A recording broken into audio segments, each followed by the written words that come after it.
Smulders, I'm sorry I didn't watch that. All right, let's see what Casey Neistat had to say. I miss the old Kanye, the straight from the go Kanye, the chop up the soul Kanye, the set on his goals Kanye. I hate. Okay, dude, this video is gonna have the opposite effect. Okay, transgender pride has this video is going to have the opposite effect. Okay. Okay, now I'm realizing maybe we, us white people, we need to get together. Okay, we need to get to the Council of Whites and just never talk about Kanye West ever again. I think.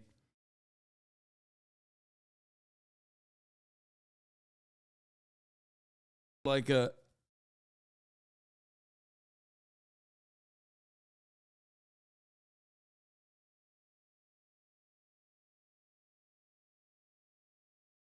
This video is going to have the opposite effect. Island in Scotland. I hate this new Kanye, the bad mood Kanye, the old system. I'm goofy little video about how much I love New York City.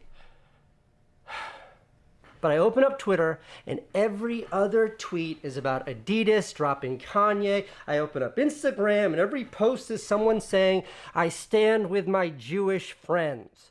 So when I'm on my run this morning, my dark, cold, rainy run, my time, it's a time of the day when I'm... I know it's a parody of Kanye's song. What the fuck are you talking about? I know. That makes it cringe. That is what makes it cringe. I'm thinking, I'm incubating ideas. It's when I come up with all of my thoughts that I then try to form and patty into videos. I have this block. I have this block because all I can think about is the hatred that this guy is spewing, the damage that it's causing. I fixate on the fact that here we are in 2022, and by all quantifiable metrics, anti-Semitism, that is the hostility towards all Jewish people, is on the rise. And Kanye West, one of the biggest stars on the planet, is doing his part to fan the flames of hatred towards an entire group of people. Okay, look, this is me. This is me here this is me on my wedding day. This is my nice Jewish bride. This is me. And this little pink funny little hat right here, that is called a kippah. 25 months, peepo pog, wow. Here is a picture of my younger brother, U.S. Air Force Captain Dean Neistat, now retired. This is him flying his jet. This is Dean here, judging by his Kevlar and the fact that he has a gun. This is probably in Afghanistan. This is another picture of Dean. Again, he's armed here, so he's probably somewhere downrange. And then here's a picture of Dean, my little brother. He's in Kabul right there. Welcome to Kabul. Now, why does a Jewish guy like me wear a kippah at my wedding? Why does a Jewish guy like my little brother wear one even when he's at war? The truth is, I don't know. I had actually looked that up on Wikipedia. It has something to do with like honoring God by having something between you and God. I don't know. The reason why I don't know, I'm not religious. I only went to shul. Shul is what you call Jewish church. I only went to shul when I was a kid, like once a year with my nana because I wanted to skip school and it was a great excuse. But none of that makes me any less Jewish. And that's because Judaism is an ethno-religion.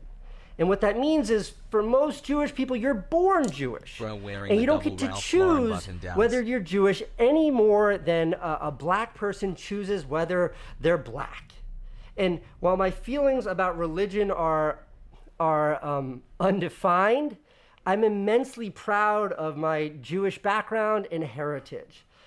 So for Ye to spew that kind of hatred, it doesn't matter if it's anti-Semitism or old-fashioned racism, like the time he said slavery was a choice, or when he said Harriet Tubman. Okay, shit on Casey all you want, because he's like kind of cringe, but like out of all of the like white liberals who have talked about Kanye West, this is one of the first instances where I've seen one of them at least bring up that Kanye West is also saying anti-black shit. never actually freed the slaves. He said those things. He said those things with a camera in his face. Or whatever other like white supremacist garbage he was going on and on about in these interviews that are now going viral all over the internet. It's all the same. It's all hate speech. And what that kind of hate speech does, when communicated by someone of his stature, with his bully pulpit, it tells other people of compromised integrity. It's Tuesday, bruv. Not people like you or me, people who are harboring prejudiceness of their own. It gives them permission to also get out there and spread hate. That's why it's called the dog whistle, is because to good people like us, I hear ignorance, I hear stupidity, I hear hate by a guy who has mental health issues, but to others, those dangerous, hateful people in the margins, what they hear is something very different. To them, it's permission to get out there and throw a banner over the 405 freeway in Los Angeles that says Kanye is right, while they stand on the bridge next to it, giving the Hail Hitler salute to everyone driving by. That literally happened yesterday in LA. Now, let me tell you why this hurts so much, why this hurts me so much. Kanye was great. Kanye was great. Now, I don't know Kanye. I don't know him currently or ever. But I did meet the guy on a couple of occasions. So like 2002, maybe 2003, way back when. This is before his first album, College Dropout, came out. And I want to say this is before Jesus Walks, which I think was his first single. This is before that came out. This girl I knew invited me to go to the Hammerstein Ballroom here in New York City. She had these backstage passes because she was working with like one of the artists performing or something. So we go, and like, okay, early 2000s. Hip hop then, rap then was still pretty hardcore. It was like gangster stuff. If you were a rapper, you were tough. And I'm like this white kid backstage. I'll be back in a second, hold on. And then in walks this like mild-mannered guy. And I remember, it was Kanye. I remember he had on a polo shirt, and it was like a pastel green or a pink or something. And he had on a backpack. Like, I remember that. And we hung around backstage. He was cool. We didn't have much, whatever, he's cool. And then the whole group of us, like Kanye and his entourage, which I was sort of a part of for weird circumstantial reasons, we all walked to the stage. Kanye led us out of that room, and he was the first to open the door. This I remember. First to open the door, and he stood there holding the door open for all of us to walk past. And like I was like the last or one of the last people to walk by him. I remember being like, "Thanks, dude," and like walked by the guy. Okay, we go on stage. I go on stage. Kanye starts performing. He's doing his thing. All of his like the girls, the guys, the people around him, they're all like getting into it. They're all in the rhythm. Kanye's there, and he's just like, you know, Kanye's doing Kanye. And he's up there just like letting the audience have it. I'm the only white guy on that stage. And I don't know how to dance. I don't know how to dance ever. And I'm like, I just remember like, I'm on the stage and the audience can definitely see me. They can positively, and like, I'm just trying to like find the rhythm and dance, and like this is kind of how I dance. I don't really know how to dance. And I remember it was like really embarrassing and weird, but I was psyched to be on the stage with this guy because he just seemed so cool and so confident.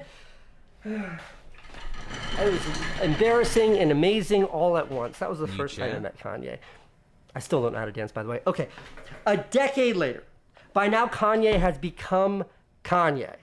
And I'm at like this dinner party. It was for this artist friend of mine. Tom had like an after party for his art show. Did I just miss did I miss him hitting the Lud? Kanye, let me tell you a story. And I tell him, and like I'm just trying to like find the rhythm and dance, and like this is kind of how I dance. I don't really know how to dance. And I remember it was like really embarrassing and weird, but I was psyched to be on the stage with this guy because he just seemed so cool and so confident. It's a form of the Lud. Amazing. He hit the Lud a little bit. First time I met Kanye. I still don't know how to dance, by the way. Okay, a decade later, by now Kanye has become Kanye, and I'm at like this dinner party. It was for this artist friend of mine. Tom had like an after party for his art show. Kanye was there, so I go over to him and I'm like, "Yo, Kanye, let me tell you a story." And I tell him the story I just told you. And he's like, "Oh, I remember that." And there's no fucking way he remembers that, but he was kind and he said, "I remember that." And I'm like, Kanye, what are you up to now? Hey, good to see you. What are you up to? And he's like, oh, I'm on tour with my group. You should come see us. His group, by the way, was him and Jay-Z on the Watch the Throne tour. And he did, like, he followed through. He, like, sent me tickets. I went and saw him the next night. It was great. Anyway, I'm like, cool, you're on tour. What else are you up to? And he's like, well, I'm getting into fashion. I'm like, tell me more, tell me more. And he just starts going This guy off sounds like Ben about Foster. his ideas for fashion. And wants to start designing clothes, and he just keeps rattling off what he wants to do, and he's like getting really excited about it. He loses me completely. I have no idea what this guy's talking about, but the passion. And he's just going, and like, I know the look I must have been giving him in that moment must have been like the look that Candace, my wife, gives me when I start telling her an idea for a video. It's like an idea that made perfect sense in his head, total sense in his head, in his brain. But to me, it was like utter nonsense. Look, I'll show you. I got a picture. Look, this was us. Look at how happy he is. You ever seen such a happy Kanye? He was psyched because I'm like, tell me about your fashion plans. We're homies. And then he did it. He did it all. All those ideas he told me he did. He's posting pics for proof. Kanye is one of those rare few where he was an artist first. Some musicians are just musicians. Some musicians are like businessmen. Others are performers. And it's like YouTubers. Like some YouTubers are cinematographers or photographers. Some YouTubers are influencers or personalities. Some, very few, are artists. And Kanye was an artist. He made art, whether it was fashion or music. It was made without a consideration of what his peers were doing. He wasn't trying to fit in or follow some path defined by others who had already found success in the same space. He defined his own path. Okay, that documentary on HBO called Genius, first episode, there's this scene in that documentary. And in that scene, Kanye West he has a contract then with Rockefeller Records, but they're not following through. They're kind of screwing him over. And he busts into Rockefeller Records offices, like goes in there, and his intention is to show whoever will hear him, he wants to play his new single. So he's playing All Falls Down for this woman. Watch. Look at that. She doesn't know how to react, so she's laughing. And look at that look. He knows she didn't care. She didn't like it. She did not approve. He knows that. Now, I don't know what was going on. Obviously, I don't know what was going on in that room. I don't know what that woman was thinking, but what it looks like is she didn't know how to react. Here's this guy, he's got a new sound. Hip hop then meant one thing, and this did not fall into that norm. So of course she didn't know how to react. His art was unprecedented, but he knew. He knew it was good, and he didn't care if you didn't like it or not, because not liking it didn't make him wrong. It just showed that they couldn't see what he could see. And that is what made him time and time again, not just a musician, not just a designer, but an artist. That song, by the way, went on to be his first top 10 solo track, and it was nominated for a Grammy. He had the vision, and he was right, even though he was literally laughed out of that office. But that's why this all hurts so much, because that journey, that art is so rare. It's generational. It has the power to inspire an entire generation. It tells a generation that you can if you believe you can. And look, Kanye didn't invent hate speech. He didn't invent anti-Semitism. It's been around long before him, and it will be around long after him. But why this breaks my heart is because as an artist or someone who has dreams of being an artist, I can't imagine accomplishing what he accomplished, using nothing but your art and your own brilliance to become one of the most celebrated creative forces on the planet. And to do that at a time when the planet is more fractured than ever. And then to stand on this stage that's taller than most could ever dream of, and then use that platform to divide instead of unite, to promote hate instead of promote love, to just vomit negativity instead of sharing something positive. That I just don't get.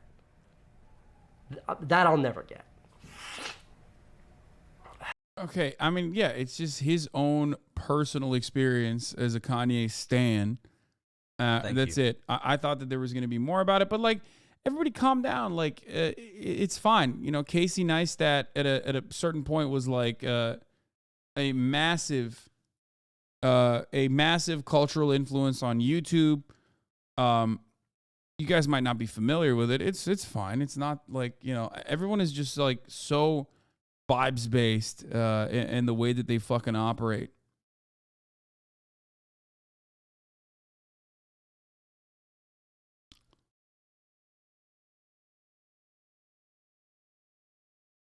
But that level of influence and prominence is what makes his recent anti-Semitic fall from grace all that worse, because he still has a lot of motherfuckers who love him, who have never met a Jewish person, who maybe even have like anti-Semitic parents or have anti-Semitic thoughts themselves, who now feel validated in that anti-Semitic attitude, and will turn around and repeat that shit, and that will you know, increase the forces of weird Nazi, fascist, neo-Nazi ranks.